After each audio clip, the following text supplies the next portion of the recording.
అందరికీ నమస్కారం. ఇందాకే రజనీ గారు మాట్లాడుతూ నాగార్జున గారి గురించి మాట్లాడుతూనే ఉన్నారు. ఎస్, తెలుగు సినిమా ఇండస్ట్రీలో మనం ఎన్నో వైవిధ్యమైన పాత్రలు నాగార్జున గారు చేశారు.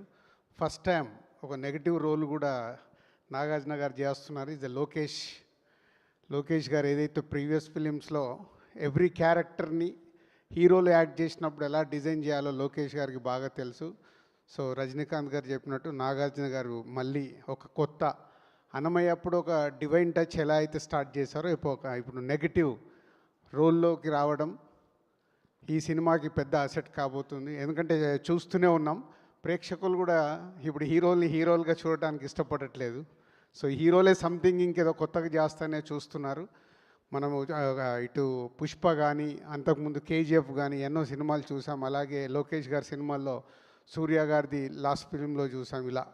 So sir welcome, is a new వరల్డ్లోకి వస్తున్న నాగార్జున గారికి వెల్కమ్. అండ్ రజనీ సార్, ఈరోజు మీరు ఈవెంట్లో లేకున్నా మీరు పంపించిన సందేశమే తెలుగు ఆడియన్స్కి సరిపోతుంది. భాషను గుర్తు చేశారు. మళ్ళీ మీ అందరి కాంబినేషన్లో ఇది ఒక వరల్డ్ వైడ్గా ఒక సెన్సేషనల్ హిట్ కాబోతుంది కూలీ. సో ఇప్పటి వరకు ఉన్న అండర్ ప్రొడక్షన్ రిపోర్ట్స్ కానీ లోకేష్ గారి గ్రాఫ్ కానీ మీ అందరి కాంబినేషన్లో పెద్ద హిట్ కాబోతుంది.